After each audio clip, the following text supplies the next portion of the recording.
Hey guys, welcome back to the podcast. I'm back with an old crowd favorite. She's also my business bestie. So I feel like when you have a podcast, obviously you have to have your business bestie on your podcast. We've done a couple episodes with Cora-Lynn Hazelwood, but she's back better than ever. Cora-Lynn, why don't you introduce yourself to people that don't know you? Tell everybody who you are and what you do. Yeah, I'm Cora-Lynn. Thanks for having me back as per usual. I always love these opportunities to chat with you. It's just my favorite. But yeah, I always say I think on the surface level, I'm like a business strategist and I really focus on helping men and women, all people really truly, however you identify, create transformational group coaching programs based on the things that you've been through and experienced in your life. Right. So really this concept of taking the shit that you've been through and turning it into the thing that changes your life, both financially, emotionally, mentally, physically, how you show up, whether you turning it into your mission and your purpose. But I also really love the tech side and the system side. So I have this very logical brain, but I'm also very emotional in terms of the work that we do. So I really love diving into more of the systems and the marketing and the back end. And the messaging and stuff like that is just something that I've always just been really good at. It's just kind of like a natural thing for me. Yeah, I wanted to have you on and talk to you because I've been hearing this trend around the internet that's been making me think of you. And it's like this idea that group coaching programs are dead and coaching is dead and you can't sell coaching anymore. And it's so hard to sell coaching and no one's buying it and it's all dead. I guess we're all Love supposed to do that. MRR now. Please, no, don't do it. I'm just joking. So, what's your response to that? Have you seen that? And what do you think about that? Yeah, What's your thoughts on it? actually I had to get your take on it. I was slapped over the head with this idea that group coaching was dead on Threads last week. There was this trend where everyone was saying X is dead, Y is dead. And the biggest one was group coaching programs. And I had to chime in and be like, what's wrong with y'all? Yeah. I truly don't believe that group coaching programs are dead. I don't think coaching is dead. I don't think it's oversaturated. I don't think we're on the way out. Something that I've been really leaning into, and it's something that Catherine Zankina teaches on a lot, is the universe is always expanding. The population is always expanding. People are always just getting introduced to coaching. People are just getting introduced to the concept of group coaching programs. And so, no, of course, it's not dead. I think there are aspects of group coaching that is seen better days, and is kind of lived out its lifespan. This idea of it has to be 8 weeks long, or we have to do an hour of calls each week, or, you have to have it this way. I think that concept of group coaching is definitely on its way out for the better. And I think right now we're being asked to innovate the way that we create and sell and offer group coaching experiences. And that to me is really cool because we need fresh eyes, we need fresh blood, we need new perspectives, we need people who are willing to do it differently. Otherwise, yeah, I think we will have parts of this industry that will kind of go downhill. But my business is all group coaching. Every single one of our clients has group coaching programs, and it's definitely not dead. In Yeah. that sense, you know? Yeah. Something that I think is interesting that I do think is kind of on its way out is this idea of you just get certified to be a life coach and then you make like $30,000 a month. And I've always seen coaching is the vehicle to get people some sort of outcome. And so I'm always like, coaching is not a business. I'm like, I don't know. Nobody wants coaching. People generally are not searching for coaches. Usually if they need help, they're looking for therapists. But most people don't even know there's coaches that can help you get your goals or help you get results or help you get outcomes. And so they're not looking for coaching, they're looking for a solution to some type of problem or help with some kind of outcome. What do you think about that? How do you feel about that? Do you think it's easier to sell the specific outcomes? Do you just have people just sell just group coaching programs or are they niche down? I feel like selling just group coaching programs without talking about the transformation or the outcome or the problems that you solve inside that container and who specifically you're solving them for is similar to selling a muffin based on the fact that it comes in a cute paper cup. No one's buying a muffin because it comes in a cute paper cup. We're just not. We want to know, is it good? Is it going to keep me full? how am I going to feel after I eat this muffin? What's inside this muffin? You know, like there's so many. Especially if the muffin's $500. Exactly, right? But like I see so many people and they're like, "Oh, I have a group coaching program," and they think the fact that it's a group coaching program is going to sell it, but it's not. And I think the one thing we really hammer into our clients is like, what's the transformation that's going to happen because of this experience that they're having with you? Because at the end of the day, no, I don't think anybody is like out there going like, I need a group coaching program. You know, I have this problem and the only way to solve it is a group coaching program. They're going, I have this problem. And then they're finding someone who's talking about the solution, how they had that problem, what their life looks like now. And they have a group coaching program. So that's the step that they take. Right. And so I think, yeah, transformation is really freaking important. The outcomes are really, really important to understand. And I think the one really cool thing about group coaching programs and coaching in general is that when we talk about outcomes or transformation, oftentimes the outcomes that you're selling people is just your everyday life that you now have that you haven't had before. Right. And so for me, for example, selling a group coaching program is extremely easy, and doing so based on the outcomes that I promise is really easy because it's just my life. Every single day, I'm like walking proof of the fact that what I've done works, right? And our clients lean into that as well. And it's this question of like, what am I experiencing today in this moment that I maybe wouldn't have experienced a year ago, or even 2 years ago, or even 6 months ago? And how can I tie that back to this program that I'm selling or this coaching package that I'm offering, right? It's not about the coach. It's about where that person's going to get you, how you're going to get them there. And that's the thing of like, people say like, oh, I get paid to exist. You ever Yeah. heard people say that? Like, I get paid to exist. I think that's where that came from, right? Because when I look at my life, I'm like, in some ways, I kind of do. Like, I share my life very organically, and sales are a byproduct of that because I link it back to this thing that I've created and this product that I've made. But without that, yeah, no, you're selling like a plain old pair of black jeans, and you can get that everywhere. It's a commodity, right? What do you think about what if I have a program and I'm going to teach you to live your best life and feel happier? And I think what I'm getting at is I see a lot of online business owners or wannabe coaches, and they're like, but I can help you with everything. And I really help people. When I ask them what they want to help people with, they're like, well, I'm going to help you tap into your values so you can live your best life and become your best self. And it's all kind of very coach speaky. Have you seen that? And like, do you think that's Okay. specific enough? Do you think that's selling right now? And like, how do you help people navigate that? I think if you're Tony Robbins, Marie Forleo, Rachel Hollis, any of the big names, you can sell that and it'll work because you are living proof of like this joyful life and being in your purpose. And I think the bigger your audience is, sometimes the fluffier you can be Yeah, they with have your a message. huge brand behind them, right? There's Like they have a huge brand. And there's so much trust in that brand already, right? So it's like Manifestation Babe. She puts out Sovereign Money. It's a little bit up there, fluffy language, manifest your dream life, like, be rolling in cash. And it's like, that works for her. She's got a huge brand. She's been doing this for a long time. People really deeply trust her. But when that's not the case and you're new, the thing that I always say is like, can you give me, because I think you can sell joy, right? But what does that actually look like? Like when you think about your life now, what are like the real life experiences? What are you seeing? What are you hearing? What are you feeling? What are you doing that brings you joy? Like what are those things, right? So for a lot of people, I think a lot of moms sometimes go down this route, right? Of like, I'm going to help you just be more in love with your life as a mother. Like you're just going to enjoy motherhood, right? Like it's going to be sunshine and rainbows after you take this program. And I'm like, okay, that's fine. But for the mother who's like pulling her hair out, her kid is screaming behind her, that's a pipe dream, right? Like that is absolutely a pipe dream. It doesn't even seem possible. So, like, what's the small example you can give of what joy is? Okay, well, joy is being able to put your child down at night and know that they're safe and they're sound and that they're going to sleep for at least 2 hours and you're going to be able to get something done, right? So, like, what is the real visceral experience of the joy? And can you share that instead of just saying, you're going to be more happy? Because most of us can't conceive happiness.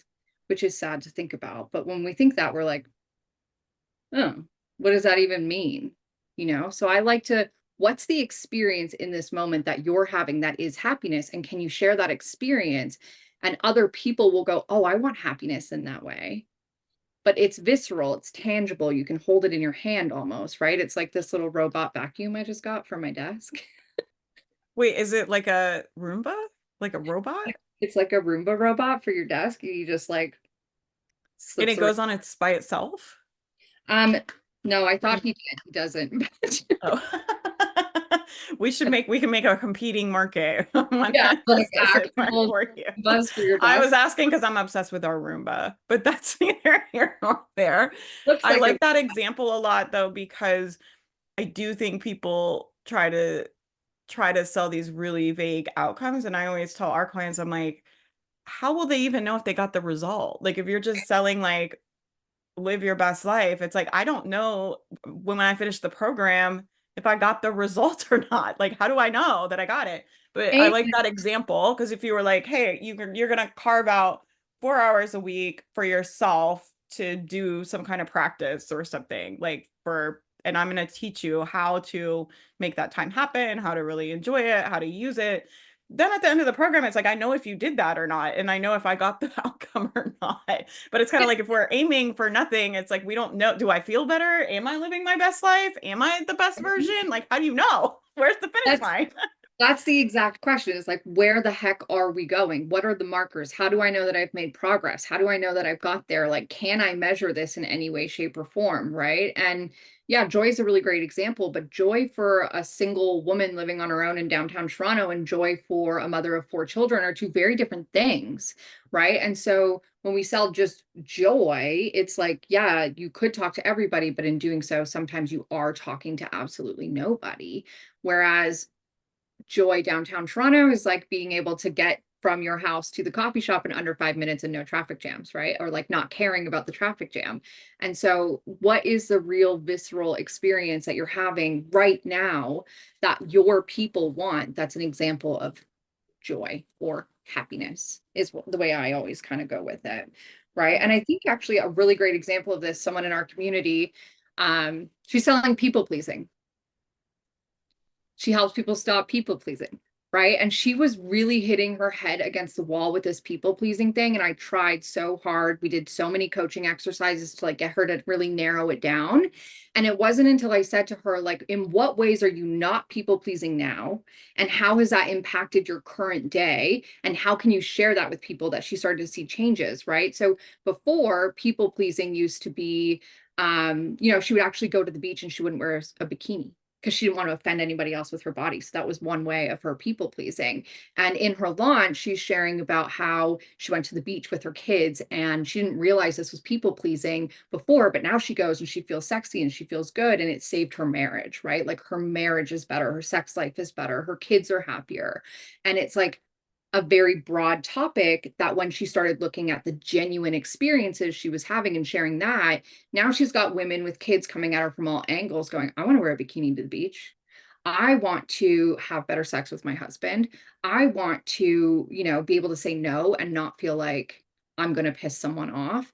Right. And to my mother-in-law or to my father-in-law, these very real examples of what it looks like. And she just had an incredible launch. I'm really proud of her, actually. She's crushing That's it awesome. right now.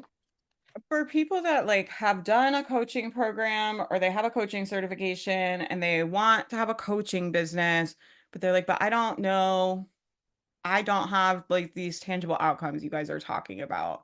Like, where do you recommend people get started to try to start putting a program like that together?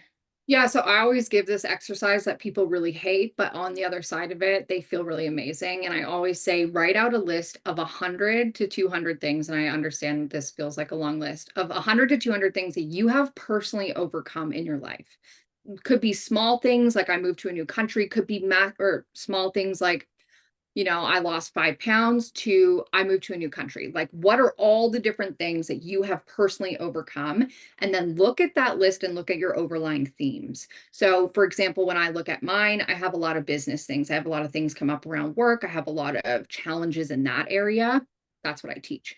I look at, that client I gave you an example of, she had a lot of people pleasing, a lot of boundary issues. She had a lot of, relationship challenges. That's what she teaches, right? And so if you can get an idea of the challenges that you personally have overcome, there's no one more experienced than you to teach on those things because you have walked the walk, you can talk the talk, and you are now a living, breathing result that your client is looking for or outcome that your client is looking for. So once you do that, you can kind of see, okay, I have a lot of issues with relationships, or I've had a lot of challenges with my health and specifically how I relate to my body or working out. You can then ask yourself, like, what's a topic that I feel like I could genuinely get someone started on the path of transformation? And that's a really great place to start for your first program or your first package, whether it's one-to-one or one-to-many. But that's always kind of my go-to. Because then you can show up and share authentically as well from your experience. You're not trying to create content out of nothing. It's really just looking at your life and turning that into content, into what it is that's going to eventually sell your service. And you are an expert because you have overcome those things, right? And so that authority gets built just naturally by you sharing. Yeah, and I think it's important too. You guys can always get started and start trying to help people. And then you might find like, oh, I need more tools in this area, or oh, my clients really struggle here. And there might be another certification you get, or something you research, or a book you read, Yeah. or and you'll get better at helping your clients like by helping them, right? Because I think about the stuff like I went and researched and learned about to help our community, and I wouldn't have even known that's what people needed until I coached like literally hundreds of people. And I was like, oh my gosh, I've got to learn about procrastination. Let me like go read this book about perfectionism or like that Yeah. kind of stuff. So you start where you are and then you can like expand over time. Like your toolkit can expand over time. Yeah, and I always say like the best group, the best in air quotes, like group coaching programs are created in real time with the people that you attract in that first Mhm. cohort, right? And so what I always say to our students is like you can map out a curriculum of what you want to teach, 100% do it, right? Like what do you think step 1, step 2, step 3, step 4 is that they're going to need? But your job as a facilitator of the group coaching program is not to think that you know all the things, but to really listen to what your people are telling you. And so if you get to week 2 and your people are really struggling with people pleasing, you might want to adjust your schedule a little bit, fit a little bit more of that around it, right? Because you're not going to have all the answers. People don't expect you to have all the answers. But if you can listen and be adaptable, then people will get that transformation. But if you're very rigid and like it has to look like this and we have to follow this structure, then you might kind of leave people stranded and leave people hanging. And I think that's only true for like first couple versions of a program. Once you have it solidified into a system, obviously there's less of that. But when you're in the developmental phases, like really listening to people is really, really important. Yeah. Yeah. Do you have any tips for getting that feedback like as people are doing their programs? Yeah, I mean, one of the things that I always say is like you really have to lead by example. And I think calling it out like it is really important, right? So making note to people like this is a beta round. I really want to hear all the things. The more you share, the better this experience gets to be for you. And I prime that in like every single coaching call that I have, every single pre-recorded training in our stuff. It's like the more you share, the better this helps you, right? The more you share, the more I can support you, the more you support other people. And so just priming people and then obviously engaging and actually adapting and shifting. Because if you say, I want to know your feedback, and then you take the feedback all in and you do nothing with it, people aren't going to share their feedback with you anymore. Right. So even if it's just an acknowledgement of like, thank you for sharing this, like I understand where this is coming from. I'm not going to implement that this time around, but I'm taking it into consideration. You have to at least respond if people are going to give you feedback and if you ask for it. Because otherwise, yeah, people just won't see the point. They'll just stop, right? They'll be like, well, it's not valid, it's not valued, so why would I do it? So making sure that if you are asking questions, asking for engagement, that you're engaging right along with them and you're present in especially in those early phases. Yeah. Yeah. If people are listening to this and they're like, oh, I like the idea of having a group program like that sounds like such a great business and I would really love doing that. But then they get in their head and they're like, but I don't have any followers and I don't have an email list and I don't have a website and I need to go like register my trademark and I need to like where do you recommend people get started and how do you know if you're ready to have a group program?